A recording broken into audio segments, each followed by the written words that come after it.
खवा, milk powder, milk made असं काहीही न वापरता मस्त अशा मऊ रसरशीत आंबा नारळाच्या वड्या आज आपण करतोय। त्यासाठी कढईत 1 चमचाभर तूप गरम करून घेतलं। तूप गरम झालं की यात 2 वाट्या नारळाचा चव टाकून घेतला। हा नारळाचा चव लो फ्लेमवर कलर बदलू न देता 3 ते 4 मिनिटांसाठी छान परतून घेतला। सारख्याच वाटीने 1 वाटी साखर टाकून साखर सुद्धा छान मिक्स करून घेतली। अर्धी वाटी दुधाची मलाई टाकून मलाई सुद्धा व्यवस्थित मिक्स करून घ्यायची आणि साखर विरघळेपर्यंत छान परतून घेतलं। साखर विरघळल्यानंतर यात सारख्याच वाटीने 1 वाटी आंब्याचा गर टाकून घेतला।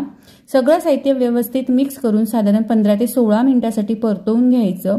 अशा पद्धतीने कढई सुटेल आणि याचा घट्ट गोळा जमेल इतपत शिजवून घ्यायचं। तयार मिश्रण एका तूप लावलेल्या ताटात काढून घ्यायचं आणि छान पसरवून एकसारखं करून घ्यायचं।